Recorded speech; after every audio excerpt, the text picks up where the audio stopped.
হ্যাঁ, ভাই একটা প্রশ্ন করলেন, আমি প্রশ্নটা আরেকবার বলছি।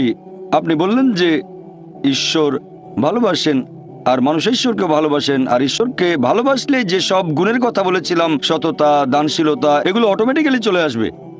তাহলে এটার কি প্রয়োজন আছে যে আমরা আল্লাহ তাআলার নির্দেশ মানব যেগুলো আছে কোরআনে? এটার কি দরকার আছে? ভাই, যদি সবকিছু অটোমেটিক্যালি চলে আসে তাহলে আপনিও অটোমেটিক্যালি কোরআনের নির্দেশগুলো মানবেন। তবে সবাই কিন্তু সবকিছু অটোমেটিক্যালি পায় না, বুঝতে পারলেন?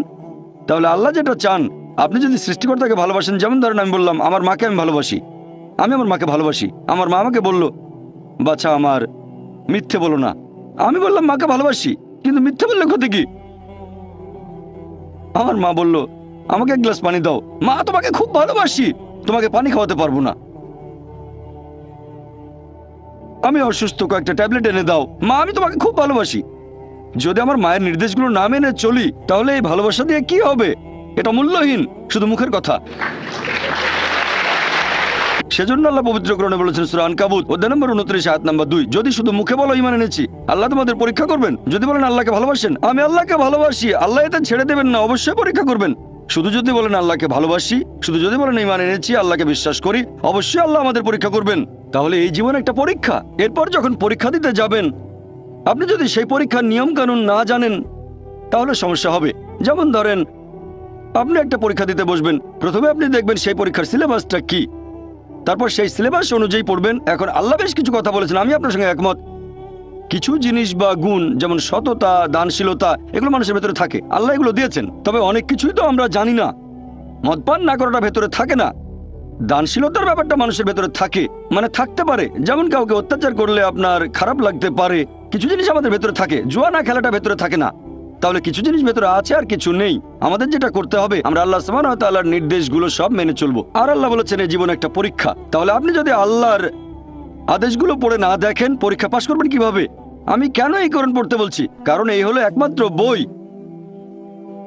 যেটা আল্লাহ তাআলার আসমানি কিতাব, যেটা এখনো অবিকৃত অবস্থায় আছে। স্যার উইলিয়াম মেয়র কথা অনুযায়ী, যিনি ইসলামের একজন কড়া সমালোচক, তিনিও লিখতে বাধ্য হয়েছেন। মানে তার সামনে অপশন ছিল না। পৃথিবীতে আর কোনো ধর্মগ্রন্থ নেই পবিত্র কোরআনের মতো যেটা 1200 বছর ধরে অবিকৃত অবস্থায় আছে। তিনি এটা বলেছেন 200 বছর আগে। ইসলামের সমালোচক হয়েও তার কোনো অপশন ছিল না, মিথ্যে বলতে পারেননি, তাই এটা লিখেছেন।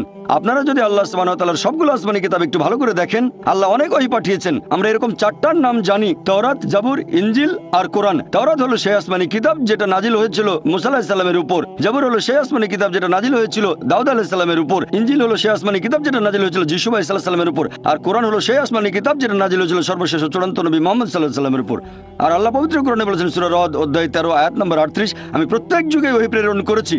অনেক আসমানি কিতাব নাজিল হয়েছে, সময়ের সাথে সাথে সেগুলো বিকৃত হয়ে গেছে।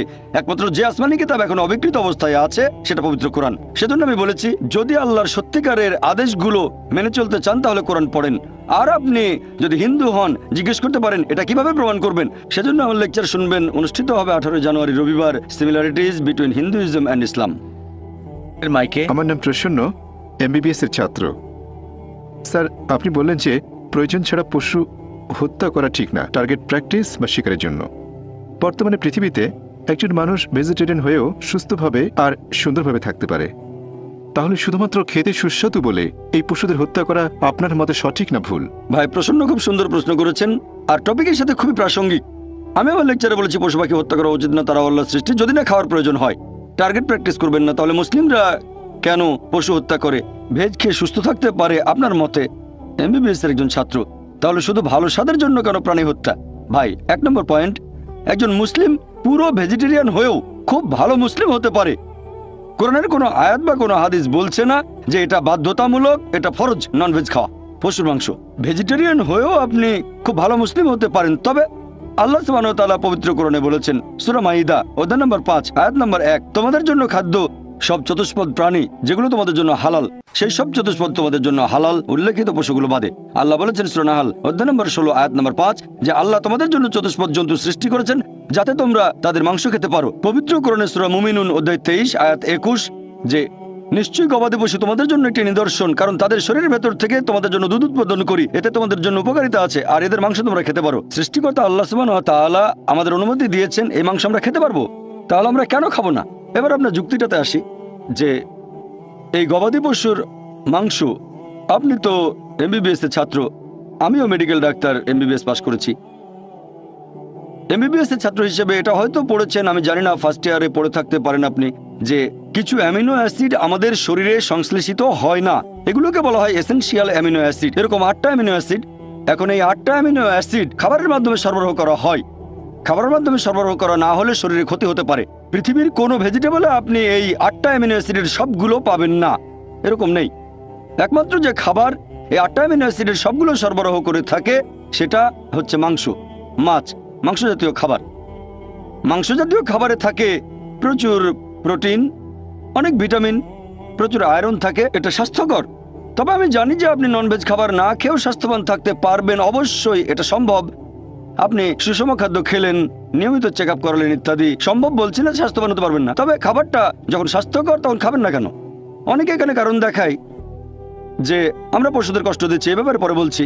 এখন আপনি যদি তৃণভোজী প্রাণীদের দাঁতগুলো দেখেন, গরু, ছাগল, ভেড়া, তাদের দাঁতগুলো সমান, তারা শুধু শাকসবজি খায়, কখনো মাংস জাতীয় খাবার খাবে না। আবার যদি মাংসাশী প্রাণীদের দাঁতগুলো একটু খেয়াল করেন, বাঘ, চিতাবাঘ, সিংহ, এদের দাঁতগুলো সূচালো, দাঁতগুলো তীক্ষ্ণ, শুধু মাংস খায়, কখনো ঘাস খাবে না। এখন যদি মানুষের দাঁতগুলো দেখেন, আয়নার সামনে দাঁড়ালে দেখতে পাবেন, আমিও দাঁড়ালে দেখতে পাবো যে আল্লাহ তাআলা আমাদের সমান দাঁত এবং সূচালো দাঁত দুটোই দিয়েছেন। যদি আল্লাহ তাআলা, যদি সৃষ্টিকর্তা চাইতেন আমরা শুধু ভেজ খাবার খাবো, তাহলে এই সূচালো দাঁত দিলেন কেন? এখন আপনি মেডিকেল ছাত্র, সূচালো দাঁত মাংস খাওয়ার জন্য, এতেই প্রমাণ হয় আল্লাহ এটা দিয়েছেন নন ভেজ খাবার খাওয়ার জন্য। এছাড়াও তৃণভোজী প্রাণীদের যে পরিপাকতন্ত্র, যেমন গরু, ছাগল, ভেড়া মাংস হজম করতে পারে না, শুধু শাকসবজি হজম করতে পারে। এরপর মাংসাশী প্রাণীদের পরিপাকতন্ত্র, বাঘ, চিতাবাঘ, সিংহ শুধু মাংস হজম করতে পারে, শাকসবজি হজম করতে পারে না। তবে আমাদের মানুষদের যে পরিপাকতন্ত্র, আপনি মেডিকেল ছাত্র তাই জানেন, আমরা ভেজ নন ভেজ দুটোই হজম করতে পারি, ভেজিটেবল মাংস দুটোই হজম করতে পারি, মাংস হজম হয়। যদি আল্লাহ চাইতেন আমরা শুধু ভেজ খাবারই খাবো, তাহলে দুটোই হজম করতে পারা পরিপাকতন্ত্র কেন আমাদের দিলেন? দিয়েছেন এগুলো খাওয়ার জন্য। এবার আপনার প্রশ্নটা, অনেকের মধ্যে ভুল ধারণা আছে, হিন্দুদের অনেকেই ভাবে যে হিন্দু ধর্মগ্রন্থ ননভেজ খাবার খাওয়ার অনুমতি দেয় না। কোরআনের উদ্ধৃতি দিয়েছি, যদি আপনি হিন্দু ধর্মগ্রন্থ পড়েন, যদি পড়েন মনুস্মৃতি অধ্যায় নম্বর 5, মনুস্মৃতি অধ্যায় 5 অনুচ্ছেদ 30 এবং 31, বলা হয়েছে যে তুমি যদি কোনো পশুর মাংস খাও যেটার মাংস খাওয়ার জন্য, তাহলে কোনো পাপ করছো না, কারণ সর্বশক্তিমান ঈশ্বর কিছু পশুকে করেছেন খাদক এবং কিছুকে খাদ্য। মনুস্মৃতি অধ্যায় 5 অনুচ্ছেদ 31, যে তুমি যদি কোনো পশুকে বলি দাও, পশু উৎসর্গ করো, তুমি কোনো পাপ করছো না। মনুস্মৃতি অধ্যায় 5 অনুচ্ছেদ 39-40 বলা হয়েছে যে সর্বশক্তিমান ঈশ্বর কিছু পশুকে বানিয়েছেন উৎসর্গ করার জন্য, তাই উৎসর্গ করা পশুকে বলি দিলে হত্যা করা হবে না। মনুস্মৃতি অধ্যায় 5 অনুচ্ছেদ 41-42 বলছে যে একজন ব্রাহ্মণ যার জ্ঞান আছে আর যে সজ্ঞানে কোনো পশুকে উৎসর্গ করে, তাহলে সেই পশু স্বর্গে যাবে আর সেই ব্রাহ্মণও স্বর্গে যাবে। এরপর আছে ঋগ্বেদে গ্রন্থ নম্বর 10 অনুচ্ছেদ 27 পরিচ্ছেদ 2, এক লোক বলছে আমি যুদ্ধ করতে যাচ্ছি, আমি ফিরে আসলে বড় একটা ষাঁড় প্রস্তুত রেখো। এরপর ঋগ্বেদ গ্রন্থ নম্বর 10 অনুচ্ছেদ 28 পরিচ্ছেদ 4 বলা হয়েছে যে ইন্দ্র, তিনি বলছেন আমার খাওয়ার জন্য ষাঁড় প্রস্তুত রেখো, ষাঁড়ের মাংস খাবে। এরপর যদি পড়েন মহাভারত অনুশাসন পর্ব অধ্যায় নম্বর 88, সেখানে পড়লে দেখবেন কথাটা মনুস্মৃতিতেও আছে, অধ্যায় নম্বর 3 অনুচ্ছেদ 266 থেকে 277। যুধিষ্ঠির জিজ্ঞেস করলো ভীষ্মকে, আমরা কি উৎসর্গ করব আজকের যজ্ঞে, মানে পূজায় উৎসর্গ হিসেবে, যাতে আমাদের পূর্বপুরুষেরা সন্তুষ্ট থাকবেন? তখন ভীষ্ম উত্তরে বললেন যে তুমি যদি শাকসবজি দাও, ভেজিটেবল, আমাদের পূর্বপুরুষরা সন্তুষ্ট থাকবেন 1 মাস, যদি মাছ দাও সন্তুষ্ট থাকবেন 2 মাস, যদি মাংস দাও সন্তুষ্ট থাকবেন 3 মাস, যদি খরগোশ দাও তাহলে সন্তুষ্ট থাকবেন 4 মাস, যদি ছাগলের মাংস দাও সন্তুষ্ট থাকবেন 5 মাস, শূকরের মাংস দিলে 6 মাস, হরিণের মাংস দিলে 7 মাস, আর পাখির মাংস দিলে 8 মাস, এভাবে আরো অনেক বলা হয়েছে। এটা হিন্দুদের ধর্মগ্রন্থ। এছাড়া আরো বলা হয়েছে মহিষের মাংস দিলে সন্তুষ্ট থাকবেন 11 মাস, যদি গরুর মাংস দাও তাহলে 12 মাস, আর গন্ডার মাংস দিলে সারা জীবনের জন্য। তাহলে হিন্দুদের ধর্মগ্রন্থ এটা বলছে। হিন্দুদের বিভিন্ন ধর্মগ্রন্থ আমাদের অনুমতি দিয়েছে যে আমরা ননভেজ খেতে পারবো, এমনকি গরুর মাংস। এটা আমার কথা না, সবগুলো রেফারেন্স বলেছি আমি, চেক করে দেখতে পারেন, এটা পুরোপুরি সঠিক। এবারে লজিক্যাল কারণটা একটু দেখি যে আমাদেরকে কেন পশু পাখির বিভিন্ন ক্ষতি করতে হবে। আমরা তো ননভেজ খাবার খেয়েই বেঁচে থাকতে পারি। মানুষ একটা লজিক দেখায় যে পশু হত্যা করা খুব বড় অপরাধ, আর একটা গাছ হত্যা করা কম অপরাধ, কারণ গাছের জীবন নেই, এটাই তাদের লজিক। আগেকার হিন্দু মুনি ঋষিরা ননভেজ খেতেন, গরুর মাংস তারা খেতেন, তবে তাদের প্রভাবিত করেছে জৈনরা। তাদের অহিংসা নীতি এরকম বলে যে গাছের কোনো জীবন নেই, তাই গাছপালা খাওয়া পশু হত্যা করার চেয়ে অনেক কম অপরাধ। তবে এখন আমি জানি যে গাছপালার জীবন আছে। এখন তাদের লজিক বদলে গেছে, বলে আচ্ছা ভাই জাকির, মানলাম গাছের জীবন আছে, তবে গাছ ব্যথা অনুভব করতে পারে না, তাই গাছ হত্যা পশু হত্যা করার চেয়ে কম অপরাধ। এখন বিজ্ঞান আরো উন্নত হয়েছে আর আমরাও জানতে পেরেছি যে গাছপালাও ব্যথা অনুভব করে। গাছপালার নার্ভাস সিস্টেম আছে, ব্যথা অনুভব করে, গাছ কাঁদতেও পারে, অনেক সময় খুশি হয়, আবার কখনো দুঃখ পায়। তবে গাছপালার কান্না আমরা মানুষরা শুনতে পাই না, কারণ মানুষ যে তরঙ্গের শব্দ শুনতে পারে সেটা 20 সাইকেল পার সেকেন্ড থেকে 20,000 সাইকেল পার সেকেন্ড পর্যন্ত, এর নিচে বা উপরে মানুষ শুনতে পায় না। আপনারা হয়তো সাইলেন্ট ডগ হুইসেল দেখেছেন, কুকুর 40,000 পার সেকেন্ড পর্যন্ত শুনতে পারে। তাহলে এই হুইসেলের শব্দটা মানুষের শ্রবণযোগ্য তরঙ্গের উপরে, মানে 20,000 সাইকেল পার সেকেন্ডের উপরে, তবে 40,000 সাইকেল পার সেকেন্ডের নিচে। মালিক হুইসেল বাজালে মানুষ শুনতে পাবে না, কিন্তু কুকুর শুনে চলে আসবে। এখন গাছপালাও কাঁদে, কিন্তু আমরা শুনতে পাবো। শিক্ষা এই দুটোই গুরুত্বপূর্ণ, তবে সাবধান থাকবেন পার্থিব শিক্ষা গ্রহণ করার সময় ধর্মীয় শিক্ষা যেন পিছিয়ে না পড়ে। আর এখানে দুটোই থাকতে হবে। ভালো হয় সন্তানকে এমন স্কুলে পাঠান যেখানকার শিক্ষার সাথে বিরোধ নেই আল্লাহ সুবহানাহু ওয়া তাআলার নির্দেশের। তবে সবচেয়ে ভালো যে স্কুলে দুই ধরনের শিক্ষাই দেয়া হয়। চিন্তা করেন, এমন স্কুলে পাঠালেন যেখানে পড়ানো হয় ডারউইনের থিওরি যে মানুষ বাঁদর থেকে এসেছে। আল্লাহ বলেছেন আমরা এসেছি আদম এবং হাওয়া থেকে। সন্তান দ্বিধাদ্বন্দ্বে পড়ে যাবে। কতগুলো দ্বিধা দূর করতে পারবেন? সবচেয়ে ভালো ইসলামিক স্কুল, কিন্তু দুর্ভাগ্যজনকভাবে আমাদের ইসলামিক স্কুলের সংখ্যা অনেক কম। তবে আলহামদুলিল্লাহ সুম্মা আলহামদুলিল্লাহ, এখন ভারত সহ পুরো পৃথিবী জুড়েই অনেক ইসলামিক স্কুল গড়ে উঠেছে। কিছু স্কুল ভালো মানের, কিছু মাঝারি মানের, আবার কিছু নিচু মানেরও আছে। এখন আমাদের উচিত তাদের সাহায্য করা যারা এরকম স্কুল চালু করছে। আলহামদুলিল্লাহ আমাদের Islamic research foundation IRF educational trust 3 বছর আগে একটা স্কুল চালু করেছে বোম্বেতে। এটার নাম ইসলামিক ইন্টারন্যাশনাল স্কুল। আমরা চেষ্টা করি সন্তানদের সেই শিক্ষা দিতে যেটা আমরা পাইনি ছোটবেলায়। আমাদের যেটা ঘাটতি ছিল, এই স্কুল শুরু করেছি। আর ইনশাআল্লাহ এখানে ফর্মাল শিক্ষার পাশাপাশি এটাকে আমি সেকুলার বলবো না। অঙ্ক সাবজেক্ট সেকুলার না, বিজ্ঞান সেকুলার না, আমি এটাকে বলি ফর্মাল শিক্ষা, কারণ বিজ্ঞান একটা ইসলামিক সাবজেক্ট আমার মতে। অঙ্ক ইসলামিক সাবজেক্ট, বিখ্যাত অনেক গণিতজ্ঞ মুসলিম, বিখ্যাত অনেক বিজ্ঞানী মুসলিম।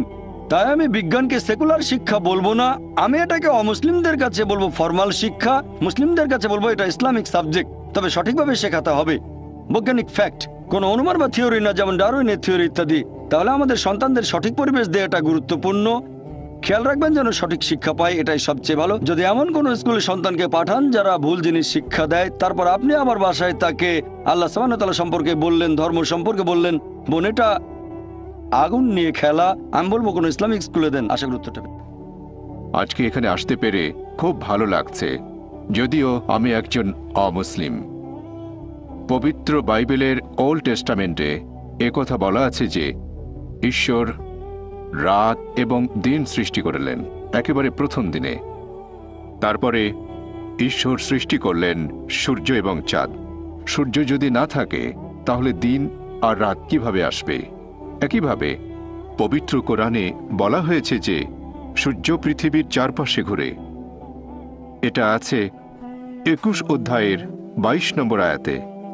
কোরআনে যে ঈশ্বর বিশ্ব জগৎকে নিয়ন্ত্রণ করে, আমার সন্দেহ হচ্ছে ঈশ্বর কি বিশ্বজগৎ সৃষ্টির সময় কোনো রকম ভুল করেছিলেন?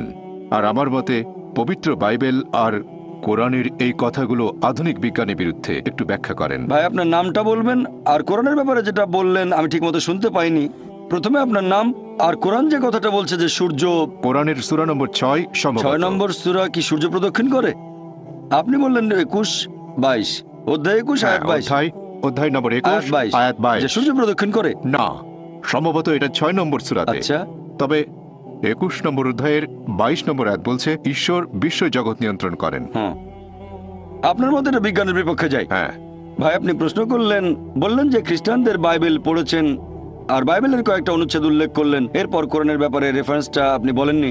বললেন বাইবেলে আছে ঈশ্বর প্রথম দিনে সৃষ্টি করলেন দিবস এবং রাত্রি। আপনি যেটা বলেছেন সেটা আছে বাইবেলের প্রথম বইতে, বুক অব জেনেসিস অধ্যায় 1 অনুচ্ছেদ 3। হ্যাঁ, বলা হয়েছে সর্বশক্তিমান ঈশ্বর দিবস এবং রাত্রি সৃষ্টি করেছেন একেবারে প্রথম দিনে। এরপর আপনারা আরো দেখবেন জেনেসিস অধ্যায় 1 অনুচ্ছেদ নাম্বার 13 থেকে 19 বলা হয়েছে যে ঈশ্বর সূর্য সৃষ্টি করেছেন চতুর্থ দিনে। আমি রেফারেন্সগুলো বলছি। এটা কি বিজ্ঞানের বিপক্ষে যায় না? আমি আপনার সঙ্গে একমত, এটা বিজ্ঞানের বিরুদ্ধে। আমি একটা ডিবেট করেছিলাম ডক্টর উইলিয়াম ক্যাম্বেলের সাথে আমেরিকায়। ডক্টর উইলিয়াম ক্যাম্বেল একজন মিশনারি আর মেডিকেল ডাক্তার, কোরআনের বিরুদ্ধে বই লিখে ডক্টরেট ডিগ্রি পেয়েছেন। আর সেই ডিবেটের টপিক কোরআন, বাইবেল অ্যান্ড মডার্ন সায়েন্স। সেখানে আমি এই প্রশ্নটা করেছিলাম, তিনি উত্তর দিতে পারেননি। তাই আমি একমত যে বাইবেলের বেশ কিছু সমস্যা আছে। এবার প্রশ্নের দ্বিতীয় অংশ, যে পবিত্র কোরআন বলছে সর্বশক্তিমান ঈশ্বর এই মহাবিশ্বকে নিয়ন্ত্রণ করেন। বাইবেলের ব্যাপারে বললে আমিও মানব যে বাইবেল প্রতিষ্ঠিত বৈজ্ঞানিক সত্যের বিরুদ্ধে। আপনি প্রশ্ন করলেন পবিত্র কোরআন বলছে আল্লাহ তাআলা এই মহাবিশ্বকে নিয়ন্ত্রণ করেন, সূর্য প্রদক্ষিণ করে, এটা আপনি বলেননি। সূর্য প্রদক্ষিণ করে। আমি এরকমই শুনেছিলাম, সেজন্য প্রশ্নটা আবার বলতে বলেছি। আপনি বলছেন না কেন? আমি শুনেছিলাম। আপনি এখানে রেফারেন্স দিলেন অধ্যায় 21 আয়াত 22, রেফারেন্সটা ভুল, সঠিকটা হচ্ছে স্যার হ্যাঁ আমি এক বলছি মিনিট। সঠিকটা সূরা আম্বিয়া অধ্যায় 21 আয়াত 33, আয়াত নাম্বার 22 না, আয়াত 33। এই যে কোরআন, আমি কথা বলছি মেমোরি থেকে, তবে আমি কম্পিউটার নই। না স্যার, আপনি আবার প্রশ্ন করবেন? আমি উত্তরটা বলছি ভাই, আমার কথা শেষ হওয়ার পরে আপনি যত খুশি প্রশ্ন করতে পারেন, কোনো সমস্যা নেই। আপনি প্রশ্ন করেছেন, আমাকে উত্তরটা দিতে দেন। উত্তর শেষ হওয়ার পরে আমাকে আপনি আরো 20টা প্রশ্ন করবেন। যখন প্রশ্ন করেছিলেন আমি মনোযোগ দিয়ে শুনেছিলাম, এখন আমার উত্তরটা শোনেন। আর উত্তরের শেষে আপনি যত খুশি প্রশ্ন করতে পারেন। আপনাকে অনেক সময় দেবো, যদি চেয়ারম্যান রাজি না হন তাহলে অনুরোধ করবো আরেকটু সময় দিতে। আপনি খুশি মনে এখানে এসেছেন, আমরাও খুশি এখানে আপনি এসেছেন। আপনি বললেন পবিত্র কোরআন বলছে সূরা আম্বিয়া অধ্যায় 21 আয়াত নাম্বার 22 আসলে 33, যে সূর্য প্রদক্ষিণ করে। এটা পবিত্র কোরআনে আছে, সূরা আম্বিয়া অধ্যায় 21 আয়াত 33 বলা হয়েছে হুয়াল্লাযী খালাকাল লাইলা ওয়ান নাহারা আল্লাহ তাআলা সৃষ্টি করেছেন দিন এবং রাত, ওয়াশ-শামস ওয়াল কামার সূর্য এবং চন্দ্র। কুল্লুন ফি ফালাকি ইয়াসবাহুন। প্রত্যেকে নিজস্ব গতিতে নিজকে চারপাশে বিচরণ করছে। আর তাসলিমা নাসরিনও এই ভুলটার কথা উল্লেখ করেছিল। আপনারা চেনেন, নাম শুনেছেন? বাংলাদেশের সে বলেছিল একটা বই যদি বিশ্বাস করে সূর্য পৃথিবী চারপাশে ঘোরে, তাহলে আমরা কিভাবে উন্নতি করব, মানে কোরআনের কথা বদলাতে হবে। নাউজুবিল্লাহ। আসলে তাকে দৃষ্টিভঙ্গি বদলে সঠিকভাবে কোরআন পড়তে হবে। পবিত্র কোরআন বলছে হুয়াল্লাযী খালাকাল লাইলা ওয়ান নাহারা আল্লাহ তাআলা সৃষ্টি করেছেন রাত এবং দিন, ওয়াশ-শামস ওয়াল কামার সূর্য এবং চন্দ্র। কুল্লুন ফি ফালাকি ইয়াসবাহুন। প্রত্যেকে নিজ গতিতে নিজ কক্ষপথে বিচরণ করছে। কোরআনের কোথাও বলা হয়নি যে সূর্য পৃথিবীর চারপাশে প্রদক্ষিণ করছে, কোথাও বলা হয়নি এটা। পবিত্র কোরআন এখানে বলছে সূর্য এবং চাঁদ প্রদক্ষিণ করে আবর্তিত হয়, কোথাও বলা হয়নি পৃথিবীর চারপাশে। এই আয়াতে পৃথিবী শব্দটা কোথাও নেই, বলা হয়েছে হুয়াল্লাযী খালাকাল লাইলা ওয়ান নাহারা আল্লাহ তাআলা সৃষ্টি করেছেন রাত এবং দিন, ওয়াশ-শামস ওয়াল কামার সূর্য এবং চন্দ্র। কুল্লুন ফি ফালাকি ইয়াসবাহুন। প্রত্যেকে নিজ কক্ষপথে বিচরণ করছে। আমি স্কুলে থাকতে পড়েছিলাম যে সূর্য প্রদক্ষিণ করে, নিজ অক্ষের চারপাশে প্রদক্ষিণ করে না। সূর্য মহাবিশ্বে প্রদক্ষিণ করে, পুরো সৌরজগৎ প্রদক্ষিণ করে। আমি স্কুল পাশ করেছি 1982 সালে। স্কুলে পড়েছিলাম সূর্য নিজের চারপাশে আবর্তন করে না। কিন্তু কোরআনের আয়াত বলছে, এখানে আরবি শব্দ ইয়াসবাহুন, এর মূল আরবি শব্দ সাবাহা, যেটা দিয়ে চলন্ত কোনো কিছুর গতিকে বোঝানো হয়।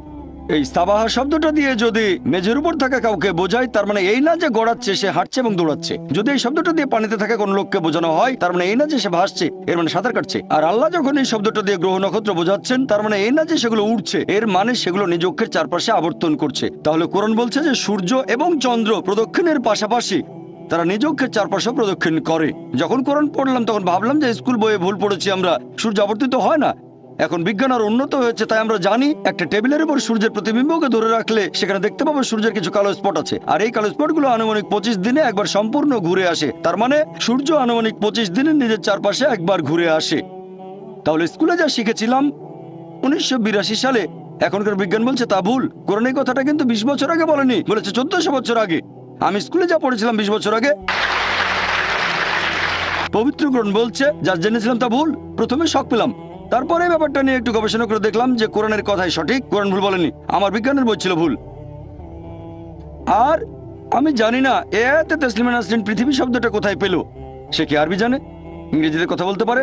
ইংরেজি অনুবাদেও পৃথিবী শব্দটা নেই। সে মনে করেছে কোরআন বলছে সূর্য প্রদক্ষিণ করে, তার মানে পৃথিবীর চারপাশে প্রদক্ষিণ, এটা তার অনুমান।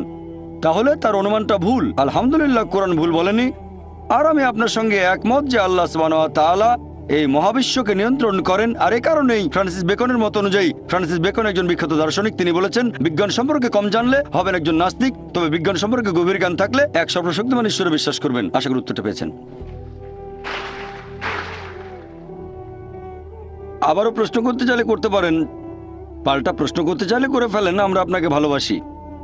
স্যার আমি অধ্যয়ের ব্যাপারে শিওর নই। কোনো সমস্যা নেই, আমি আপনার সমালোচনা করছি না, প্রশ্নটা করেন। আর আমি এখানে সঠিক কথাগুলো বলছি, আপনি যদি ভুল রেফারেন্স দিয়ে থাকেন তাহলে আমি সেটাকে শুধরে দেবো। বলছি না যেটা আপনাকে জানতেই হবে। আপনিও কম্পিউটার না, আমিও কম্পিউটার নই। তবে আমার মনে হয় এটা আছে 8 নম্বর সূরাতে। সম্ভবত সূর্য পৃথিবীর চারপাশে ঘুরছে। কোরআনের কোথাও এটা বলা নেই। আপনাকে আমিই বলছি যে আয়াতটা বলেছেন সেটা সূরা আম্বিয়া অধ্যায় 21 আয়াত নাম্বার 33। তসলিমা নাসরিন এটা বলেছিল, এছাড়াও ইসলামের অনেক সমালোচকও বলেছিল। অধ্যায় 8 মানে সূরা আনফালের কোথাও বলা হয়নি যে সূর্য ঘুরছে, কোনো আয়াতেই বলছে না সূর্য ঘুরছে। এর কাছাকাছি যে আয়াতটা পাবেন, যদি আরবি না জানেন তাহলে কোরআনের অনুবাদ পড়েন, এটা সূরা আম্বিয়া। আপনার রেফারেন্সটা ছিল কাছাকাছি, মাত্র 11টা আয়াতের পার্থক্য। আপনার রেফারেন্সটা ছিল সঠিক, অধ্যায় নাম্বারটা সেটা 21, তবে আয়াতটা 22 নাম্বার ছিল না, সেটা ছিল 33। আপনার কাছে কোরআন আছে? না, অধ্যায় নম্বর 21 আয়াত 22, ঈশ্বর বিশ্ব জগৎকে নিয়ন্ত্রণ করেন। আচ্ছা, আরেকটা, ঈশ্বর মহাবিশ্বকে নিয়ন্ত্রণ করেন। এখন আমি আপনাকে বলি, বিজ্ঞান এখনো এতটা উন্নত হয়নি যে আল্লাহ সুবহানাহু ওয়া তাআলা সম্পর্কে কিছু জানাতে পারবে। একটা লেকচার দিয়েছিলাম, is the Quran God's word, সেখানে বৈজ্ঞানিকভাবে প্রমাণ করেছি যে আল্লাহ সুবহানাহু ওয়া তাআলা আছেন। ভলান্টিয়ারদের অনুরোধ করবো ওনাকে একটা ভিডিও ক্যাসেট দিতে। ভাই আশরাফকে অনুরোধ করছি, আপনি ভলান্টিয়ারদের বলেন আমি আপনাকে গিফট করব একটা video cassette, is the Quran God's word. সেখানে বেশ কিছু বৈজ্ঞানিক বিষয় নিয়ে আমি বলেছি, আর আমি প্রমাণ করেছি বিজ্ঞান দিয়ে যে আল্লাহ সুবহানাহু ওয়া তাআলা অবশ্যই আছেন। তাই আজকের বিজ্ঞান আর সেরা বিজ্ঞানীরা ঈশ্বরকে তারা বাদ দিচ্ছেন না, তারা ঈশ্বরের নকল রূপগুলো বাদ দিচ্ছেন, লা ইলাহা, তারা আল্লাহকে বাদ দিচ্ছেন না, বরং ঈশ্বরের নকল রূপগুলোকে তারা বাদ দিচ্ছেন, লা ইলাহা ইল্লাল্লাহ। বুঝলেন? পৃথিবীর সেরা বিজ্ঞানীরা এটা বলছেন। তারা সবাই ঈশ্বরে বিশ্বাস করেন, বেশিরভাগ, কেউ কেউ হয়তো বিশ্বাস করে না, তবে বেশিরভাগ বিজ্ঞানী মানেন একজন সৃষ্টিকর্তা অবশ্যই আছেন। বিশ্বজগৎ কিভাবে সৃষ্টি হয়েছে? বর্তমানের বিজ্ঞান আমাদের বলছে যে এই বিশ্বজগৎ কিভাবে সৃষ্টি হয়েছে, কিভাবে? বিগ ব্যাং এর মাধ্যমে, ঠিক? হ্যাঁ, খুব ভালো, বিগ ব্যাং। আর বর্তমানের বিজ্ঞান বলে যে একেবারে প্রথম দিকে ছিল বিন্দু, পুরো বিশ্বজগৎ, তারপর সবকিছু আলাদা হয়ে গেল, একটা বিস্ফোরণ, সেখান থেকে হলো গ্যালাক্সি, তারপর হলো নক্ষত্র, বিভিন্ন গ্রহ, চাঁদ, সূর্য, আমাদের এই পৃথিবী। এটাকেই বলা হয় বিগ ব্যাং। আমরা বিগ ব্যাং সম্পর্কে কবে জানতে পেরেছি? 20 বছর, 30 বছর, 40 বছর আগে, ঠিক? হ্যাঁ, ঠিক। আল্লাহ পবিত্র কোরআনে বলেছেন সূরা আম্বিয়া অধ্যায় নম্বর 21 আয়াত নম্বর 30, আল্লাহ 1400 বছর আগে বলেছেন, আল্লাহ বলেছেন যে অবিশ্বাসীরা কি এটা দেখে না আকাশমণ্ডলী আর পৃথিবী ওতপ্রোতভাবে মিশেছিল? অবিশ্বাসীরা কি দেখে না أن السماوات والأرض যে আকাশমণ্ডলী ও পৃথিবী মিশেছিল, আমি তাদের পৃথক করে দিলাম? তাহলে আল্লাহ বলছেন আকাশ আর পৃথিবী একসাথে ছিল, আমি তাদের আলাদা করে দিলাম। বিজ্ঞানীরা এখন এই বিগ ব্যাং সম্পর্কে বলছেন, আর কোরআন 1400 বছর আগেই সেটা সংক্ষেপে বলেছে। এ কথা কে বলতে পারেন? বিজ্ঞান তো সে সময় উন্নত ছিল না। কে? আমাদের স্রষ্টা। এভাবে পুরো একটা লেকচার দিয়েছি। আপনি আমার ভিডিও ক্যাসেট দেখেন, কোরআন অ্যান্ড মডার্ন সায়েন্স আর is the Quran God's word, ইনশাআল্লাহ যদি আপনি খোলা মন নিয়ে দেখেন তাহলে আপনিও এটা মানবেন আল্লাহ একজন আর তিনি বিশ্বজগতের স্রষ্টা। আত্মসমর্পণবাদে আর কিছুই প্রচার করেননি। নূহ নবী আল্লাহর কাছে আত্মসমর্পণবাদে কিছুই প্রচার করেননি। মুসা নবী আল্লাহর কাছে আত্মসমর্পণবাদে কিছুই প্রচার করেননি। যীশু খ্রিস্ট আল্লাহর কাছে আত্মসমর্পণবাদে কিছুই প্রচার করেননি। সবাই শান্তিতে থাকুন। কথাটা আরবি করলে হবে ইসলাম। মুহাম্মদ সাল্লাল্লাহু আলাইহি ওয়াসাল্লাম হলেন সর্বশেষ ও চূড়ান্ত নবী। তিনি শুধুমাত্র মুসলিম বা আরবদের জন্য আসেননি। আল্লাহ পবিত্র কোরআনে বলেছেন সূরা আম্বিয়া অধ্যায় 21 আয়াত নম্বর 107, وما أرسلناك إلا رحمة للعالمين আমি তো তোমাকে প্রেরণ করেছি কেবল মানুষ জাতির প্রতি রহমত হিসেবে, পৃথিবীর সব মানুষের প্রতি রহমত হিসেবে, সকল সৃষ্টির প্রতি রহমত হিসেবে, পুরো বিশ্বজগতের প্রতি রহমত হিসেবে। সেজন্য এটা প্রত্যেক মুসলিমের দায়িত্ব। আমার লেকচারের শেষে পবিত্র কোরআনের একটা আয়াত বলেছিলাম, সূরা আলে ইমরান অধ্যায় 3 আয়াত 110 বলা হয়েছে প্রত্যেক মুসলিমের দায়িত্ব হচ্ছে ইসলামের বাণী প্রচার করা অন্যদের কাছে। আর আল্লাহ পবিত্র কোরআনে বলেছেন সূরা ফুসিলাত অধ্যায় 41 আয়াত নম্বর 53, আল্লাহ বলেছেন سنريهم آياتنا في الآفاق وفي أنفسهم حتى يتبين أنه الحق তাদের জন্য আমার নিদর্শনগুলো ব্যক্ত করব দিগন্ত রেখার সবচেয়ে দূরবর্তী এলাকায় এবং তাদের নিজেদের মধ্যে, যতক্ষণ তাদের কাছে স্পষ্ট না হয় এটাই সত্য। পৃথিবীতে কিছু মানুষ হয়তো থাকে অনেক দূরে কোনো জায়গায়, আর তারা ইসলামের কথা শুনেনি আপনার মত অনুযায়ী। আল্লাহ বলেছেন যে তিনি তার সত্যের বাণী পৌঁছে দেবেন প্রত্যেক মানুষের অন্তরে দিগন্ত রেখা নিদর্শন দিয়ে তাদের নিজেদের মধ্যে। তাহলে আমাদের স্রষ্টা আল্লাহ সুবহানাহু ওয়া তাআলা নিজেই এই বাণী পৌঁছে দেবেন, স্রষ্টার কাছে আত্মসমর্পণের বাণী পৌঁছে দেবেন। তাই আমরা দায়িত্ব পালন না করলেও বাণীগুলো ঠিকই পৌঁছে যাবে। তখন সেটা প্রত্যাখ্যান করলে আপনি ক্ষতিগ্রস্ত হবেন, যদি গ্রহণ করেন তাহলে পরীক্ষায় পাশ করবেন। আশা করি উত্তরটা পেয়েছেন। এবারের প্রশ্ন মহিলাদের মধ্য থেকে। আসসালামু আলাইকুম ওয়া রাহমাতুল্লাহি ওয়া বারাকাতুহু। আল্লাহ জানেন মানুষ পাপই করবে যদি তাদের আবার পৃথিবীতে পাঠানো হয় দোজখের আগুনের স্মৃতিটা মুছে দিয়ে। এখন আল্লাহ কেন পৃথিবীর সব মানুষকে দেখালেন না যে তারা পরকালে জীবনে এরকম শাস্তি পাবে? তাহলে মানুষ সবকিছু নিজের চোখে দেখে আল্লাহকে ভয় করত আর সঠিক পথে চলতো। বোন খুব সুন্দর প্রশ্ন করেছেন যে আমরা যদি পরকালের জীবনে দোজখের আগুন সত্যি সত্যি দেখতে পেতাম, সবাই তাহলে বিশ্বাস করতো আর কেউ খারাপ কাজ করতো না।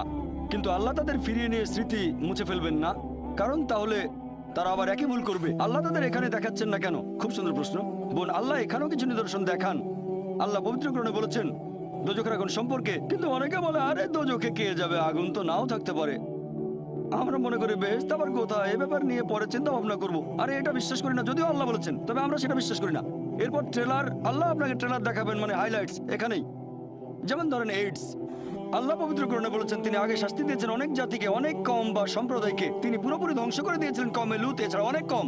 এখনকার দিনে আছে এইডস, 80 দশকের শুরু, 80 প্রথম দিকে। এটা একটা শাস্তি, আল্লাহর তরফ থেকে শাস্তি। অ্যাকোয়ার্ড ইমিউন ডেফিসিয়েন্সি সিনড্রোম, এটা একটা শাস্তি। প্রথমে হোমোসেক্সুয়ালদের হলো, তারপর হেটারোসেক্সুয়ালদের হলো, যারা অবৈধ যৌনাচার করেছে। তাহলে দেখতে পাচ্ছি আল্লাহ তার নিদর্শন দেখাবেন, এই সব কিছু নিদর্শন। যেমন ধরেন বসনিয়া, এটা একটা বিপর্যয় বসনিয়ার লোকদের জন্য, দুই দিক থেকেই। কিছু মানুষ অন্যায় করেছে, তারা ছিল মুসলিম। তারা কেমন ছিল? বেশিরভাগই ছিল নিয়ম না মানা মুসলিম, ইসলাম সম্পর্কে জানতো না। আল্লাহ বিপর্যয় দিয়েছেন। হয়তো কিছু মানুষ ছিল ভালো, আর আল্লাহ বলেছেন যখন তিনি শাস্তি দেন, সেখানে যারা পাপ করেনি তারাও শাস্তি পেতে পারে, তাদের জন্য এটা পরীক্ষা। আল্লাহ যখন কাউকে বিপর্যয়ে ফেলেন, সেখানে অনেকে হয়তো পাপী নয়, আল্লাহ পবিত্র কোরআনে বলেছেন, এমনকি তারাও বিপর্যয়ে পড়তে পারে, তবে তাদের জন্য এটা পরীক্ষা। তাদের জন্য পরীক্ষা। বোন, এখন পৃথিবীতে কি ঘটছে দেখেন, কি ঘটছে বসনিয়াতে, তারপর অন্যান্য দেশে দেখেন, ইরাকে কি ঘটছে, এসবই হচ্ছে পরীক্ষা। কিন্তু আমরা এখানে কি করছি? আমরা বলি এটা তো বসনিয়াতে ঘটেছে, ভারতে কিছু হয়নি। ঘটনা ঘটেছে গুজরাটে, মাদ্রাজে কিছুই হয়নি। এই সবই নিদর্শন বোন, আল্লাহ এভাবে ট্রেলার দেখাচ্ছেন। আর আপনারা যদি এই বইটা পড়েন, সর্বশেষ ও চূড়ান্ত আসমানি কিতাব পবিত্র কোরআন, তাহলে জানতে পারবেন তিনি আমাদের স্রষ্টা, একমাত্র তার ইবাদত করা উচিত। আর তিনি আমাদের যা দেন তাতে আমরা বলবো আলহামদুলিল্লাহ। আশা করি উত্তরটা পেয়েছেন। স্যার, আমি জানতে চাচ্ছি, আপনার নাম প্লিজ? মোহাম্মদ ইসাক। কোনো অমুসলিম আছেন মহিলাদের মধ্যে? আচ্ছা ঠিক আছে ভাই, আপনি প্রশ্ন করে যান। পৃথিবী জুড়ে বিশেষ করে মুসলিমরা শাস্তি পাচ্ছে, সব জায়গায়, বসনিয়াতে, কাশ্মীরে, ইরাকেও। আপনি আপনার লেকচারে বললেন পৃথিবীতে আমরা মানুষরা শাস্তি পেতে পারি। এখন ব্যাপারটা কি এরকমও হতে পারে যে তারা পৃথিবীতে শাস্তি পাবে, আবার আখিরাতেও তারা শাস্তি পেতে পারে? ভাই, আপনি প্রশ্ন করলেন যে মুসলিমরা সব জায়গাতে শাস্তি পাচ্ছে, বসনিয়াতে শাস্তি পাচ্ছে, তারপর পৃথিবীর অন্যান্য দেশেও আমরা এখানে শাস্তি পাচ্ছি, আবার আখিরাতেও শাস্তি পাবো। যদি কেউ হয়ে থাকে সত্যিকারের মুসলিম, সত্যিকারের মুসলিম মানে, মুসলিম শব্দের মানে কি? আব্দুল্লাহ জাকির সুলতান নয়, মুসলিম মানে আল্লাহর কাছে আত্মসমর্পণ যে করে। সত্যিকারের মুসলিমের জন্য এই বিপর্যয় হচ্ছে একটা পরীক্ষা, এটা কোনো শাস্তি নয়। সবচেয়ে বেশি বিপর্যয় এসেছে নবীগণের উপর, সেজন্য আখিরাতে তারা পাবেন জান্নাত। তবে আপনি যদি শুধু নামে মুসলিম হন, হতে পারে আপনার নাম আব্দুল্লাহ, জাকির, মোহাম্মদ ইত্যাদি, আপনি শুধু নামে মুসলিম, তবে আল্লাহর নির্দেশ মেনে চলেন না, তাহলে জীবনে শাস্তি পেতে পারেন, আর পরকালের শাস্তি অবশ্যই পাবেন। কারণ আল্লাহ পবিত্র কোরআনে বলেছেন সূরা আলে ইমরান অধ্যায় 3 আয়াত 185, कुल्लु नफ्सिन जायकातुल मौत। জীব মাত্রই মৃত্যুর স্বাদ গ্রহণ করবে, আর তোমাদের কর্মফল কিয়ামতের দিন পূর্ণ মাত্রায় দেওয়া হবে। শাস্তির অংশবিশেষ এখানে পেতে পারেন, আর বাকিটা আখিরাতে। শাস্তির অংশবিশেষ, বসনিয়ার যে ঘটনা সেটা অংশবিশেষ, বাকিটা আখিরাতে, চূড়ান্ত বিচার পরকালে। অথবা আপনি বিপর্যয়ে পড়তে পারেন, আল্লাহ হয়তো আপনার পরীক্ষা নিচ্ছেন এখানে, আর আখিরাতে পাবেন জান্নাত। তাহলে আল্লাহর আদেশগুলো মেনে চললে সত্যের পথে থাকবেন, যাই ঘটুক না কেন আপনি বলবেন আলহামদুলিল্লাহ। আশা করি উত্তরটা পেয়েছেন। লেকচার শুনতে এসেছি, আর আপনার যুক্তিগুলো সব মেনে আপনার নাম নিয়েছি। আর পেশা বলুন। মুর্তুজা, আমার নাম মুর্তুজা, আর আমি MBA পড়ছি। আমার একটা ছোট প্রশ্ন আছে। আপনি এই লেকচারে বললেন যে আল্লাহ তাআলা জানেন যে প্রত্যেক মানুষ ভবিষ্যতে কোন কোন কাজ করবে। আমরা আমাদের ভবিষ্যতে কি করব? এই পৃথিবী কেন সৃষ্টি হয়েছে? আমি কোথায় পৌঁছাবো? আমি পরের মুহূর্তেও কি করব? সেটা আগে থেকেই ঠিক, তাই না? এখন পরীক্ষার শব্দটা কি এখানে সঠিক? কারণ আমরা যখন পরীক্ষা দেওয়ার কথা বলি যুক্তির সাথে, তাহলে পরীক্ষা এমন একটা জিনিস যার ফলাফল আগে জানা যায় না। এখন আমরা যখনই পরীক্ষার শব্দটা বলি, সেখানে ফলাফল অজানা, তাহলে এটা কি সঠিক? কারণ যদি এটা জানা থাকে, আল্লাহ জানেন এর ফলাফলটা কি হবে, আমাদের প্রত্যেকের কি হবে, আর আমরা কে কোথায় যাব, তাহলে আমরা এখানে এসেছি কেন? স্যার, আপনার আরেকটু প্রশ্নটা বুঝতে পেরেছি।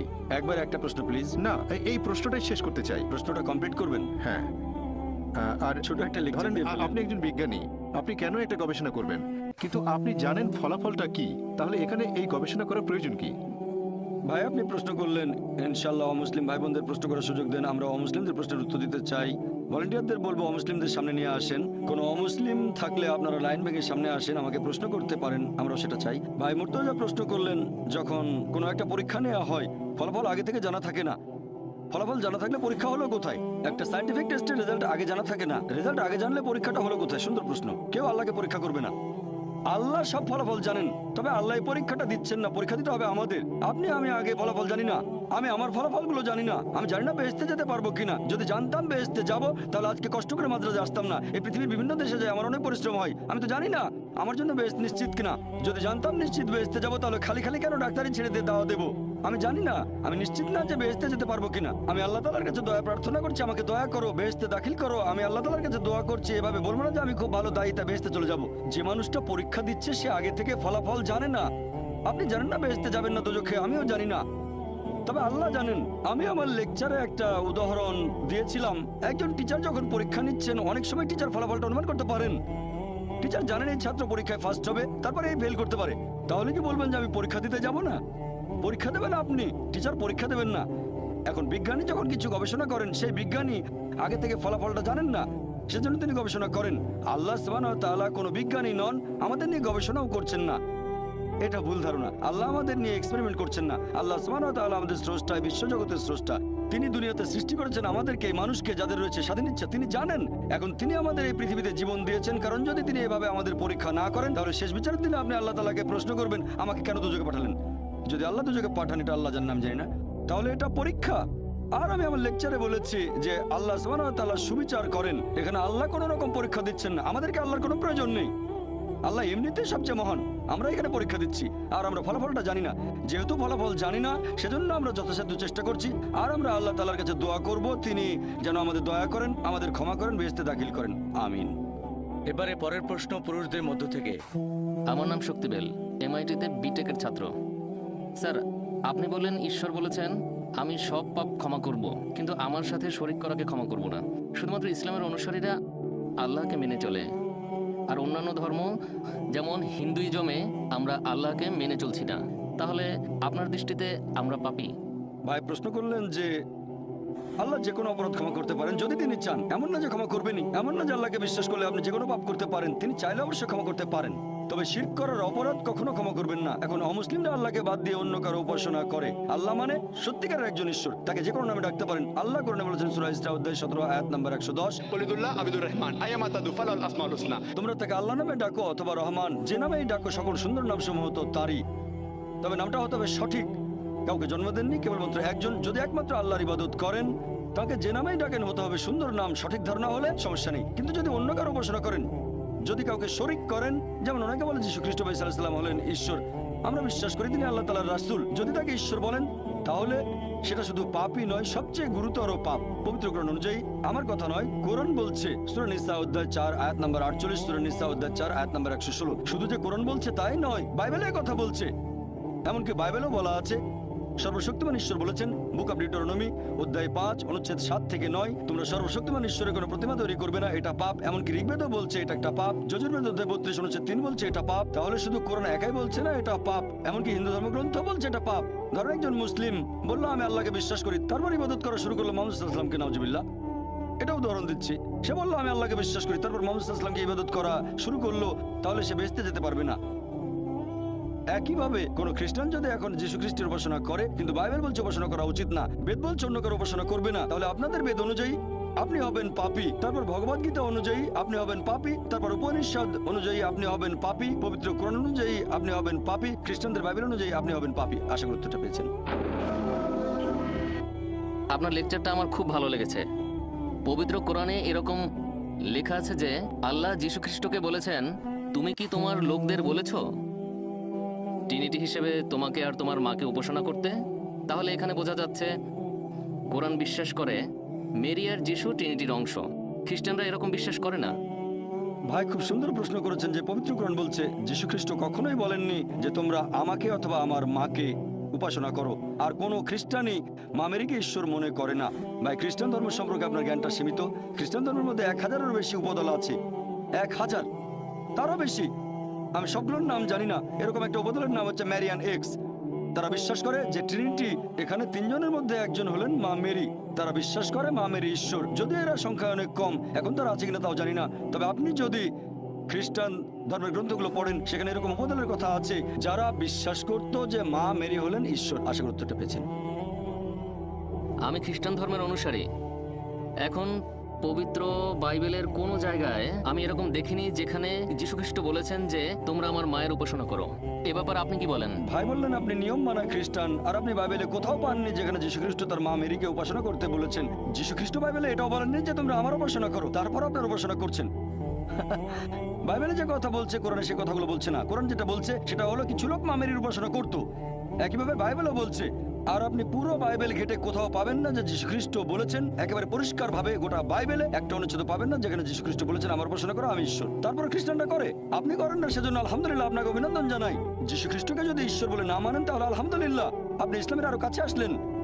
আর যীশুখ্রিস্ট নিজের মুখেই বলেছেন, গসপেল অফ জন অধ্যায় নম্বর 16 অনুচ্ছেদ 11 ও 12, আমি তোমাদের অনেক কথা বলতে চাই কিন্তু সেগুলো এখন সহ্য করতে পারবে না, কারণ যখন সত্যের আত্মা আসবেন তিনি সবাইকে সত্যের পথে নিয়ে যাবেন। তিনি নিজ থেকে কিছু বলবেন না, যা শুনবেন তা বলবেন, তিনি আমাকে মহিমান্বিত করবেন। তার মানে আরেকজন রাসূল আসবেন। এখানে বলা হচ্ছে সর্বশেষ ও চূড়ান্ত নবী মুহাম্মদ সাল্লাল্লাহু আলাইহি ওয়াসাল্লামের কথা। যদি বাইবেলে বিশ্বাস করেন তাহলে বাইবেলে উল্লেখিত সর্বশেষ নবীকেও বিশ্বাস করবেন, অর্থাৎ নবী মুহাম্মদ সাল্লাল্লাহু আলাইহি ওয়াসাল্লাম। আশা করি উত্তরটা পেয়েছেন। পরের প্রশ্ন পুরুষদের মধ্য গুড ইভিনিং থেকে। স্যার, আমার প্রশ্ন হলো ঈশ্বর কেন আমাদের সৃষ্টি করেছেন, কেন এই পৃথিবীতে পাঠিয়েছেন, আর কেন বেহেশত দোজখ সৃষ্টি করেছেন? ভাই প্রশ্ন করলেন ঈশ্বর আমাদের কেন সৃষ্টি করেছেন আর এখানে পাঠিয়েছেন। আজকের লেকচারের টপিকই ছিল এটাই, কেন। পুরো লেকচারটাই ছিল এই টপিকের উপর যে ঈশ্বর আমাদের কেন সৃষ্টি করেছেন, পরীক্ষা করার জন্য। এখন ধরেন কেউ একজন পরীক্ষা দিতে বসেছে, এমবিবিএস পরীক্ষা। এখন তো আপনি বলেছেন আমাদের পরীক্ষা নেওয়া হচ্ছে। হ্যাঁ সেটাই বলছি, পুরো লেকচারের টপিক ছিল এটাই। আর আপনি যদি ঈশ্বর আমাদের মানুষ হিসেবে সৃষ্টি করেছেন কেন, আচ্ছা। তার প্রয়োজন কি? ভালো, ঈশ্বর কেন মানুষ হিসেবে সৃষ্টি করেছেন, আচ্ছা এটা খুব ভালো প্রশ্ন। ঈশ্বর কেন আমাদের মানুষ হিসেবে সৃষ্টি করেছেন, আমি আরেকটা দৃষ্টিভঙ্গি থেকে বলছি। আপনারা দেখবেন আল্লাহ পবিত্র কোরআনে বলেছেন যে আল্লাহ যখন জিজ্ঞেস করলেন কারা মানুষ হিসেবে পৃথিবীতে আসতে চায়, তখন পাহাড় পর্বতেরা সবাই বলেছিল না, কিন্তু মানুষ অজ্ঞতায় সে বলল হ্যাঁ আমি মানুষ হিসেবে আসতে চাই। কারণ আল্লাহর অন্যান্য সৃষ্টির কোনো স্বাধীন ইচ্ছা নেই, যেমন ফেরেশতাগণের কোনো স্বাধীন ইচ্ছা নেই, তবে আপনি মানুষ হিসেবে জন্মালে স্বাধীন ইচ্ছা থাকবে। এই স্বাধীন ইচ্ছা থাকার পরও যদি আল্লাহকে মেনে চলেন তাহলে ফেরেশতাগণের উপরে চলে যাবেন, আর স্বাধীন ইচ্ছা থাকার পরে যদি আল্লাহকে না মানেন তাহলে ফেল করবেন। তাহলে আমরা মানুষরা অজ্ঞ, আমি সহ, আমি অজ্ঞ। আমি বলি আমি পরীক্ষা ডিস্টিংশন পাবো অনেক নম্বর, কিন্তু কোরআন বলছে আমরা মানুষরা অজ্ঞ, আমরা পরীক্ষা দিতে রাজি হয়েছি, এখন পরীক্ষা চলছে। আমার স্মৃতিতে সেটা নেই, শেষ বিচারের দিনে আল্লাহ সেই স্মৃতি দিয়ে দেবেন। আল্লাহ পবিত্র কোরআনে বলেছেন, আল্লাহ কথা দিয়েছেন সূরা আরাফ অধ্যায় নম্বর 7 আয়াত নম্বর 172, আমি আদম সন্তানের পৃষ্ঠদেশ থেকে তাদের বংশধরদের বের করি আর তাদের বলি তোমরা কি মানো আল্লাহ একজন, তারা বলে হ্যাঁ আমরা মানি। এখন স্মৃতিটা আমাদের মাথায় নেই, শেষ বিচারের দিন আল্লাহ স্মৃতিটা আবার মাথায় দিয়ে দেবেন। আমরা অজ্ঞ বোকা, তাই বলেছিলাম আমরা পরীক্ষা দিতে রাজি আছি। ধরেন কেউ এমবিবিএস পরীক্ষা দেওয়ার ইচ্ছা করলো, টিচারও বললেন দাও, সে মেডিকেল কলেজে অ্যাডমিশন পেলে সমস্যা নেই, পরীক্ষা দেবে। যদি ফেল করে সেটা তার সমস্যা, যদি পাস করে তার সুবিধা। বুঝতে পারলেন, এক একজনের পরীক্ষা এক এক রকম, কে কেমন প্রশ্ন পাবে সেটা নির্ভর করবে টিচারের উপর। এভাবে বলবেন না যে স্যার আমাকে এই প্রশ্নটা দিলেন কেন, এটা পুরোপুরি সেই টিচারের হাতে। তিনি আপনাকে দিতে পারেন 1 নম্বর বা 2 নম্বর প্রশ্ন, সেই প্রশ্ন আসতে পারে 3 নম্বর বা 5 নম্বর অধ্যায় থেকে। একইভাবে আল্লাহ সুবহানাহু ওয়া তাআলা এক একজন মানুষকে এক একভাবে পরীক্ষায় ফেলেন। কিছু মানুষকে বানান তিনি ধনী, কিছু মানুষকে বানান গরিব, কিছু মানুষ স্বাস্থ্যবান, কিছু মানুষ অসুস্থ। তবে আল্লাহ তাআলা যার যেভাবে পরীক্ষা নেবেন সেভাবেই তার বিচার করবেন। যদি পরীক্ষাটা কঠিন হয়ে থাকে তাহলে টিচার খাতা দেখবেন ছাড় দিয়ে, আর যদি পরীক্ষা সোজা হয় টিচার তাহলে খাতা দেখবেন কড়া হয়ে। একইভাবে আল্লাহ সুবহানাহু ওয়া তাআলা যাকে যে সুযোগ সুবিধা দিয়েছেন তার উপর নির্ভর করে বিচার করবেন, আর তিনি শ্রেষ্ঠ সুবিচারক। আশা করি উত্তরটা পেয়েছেন।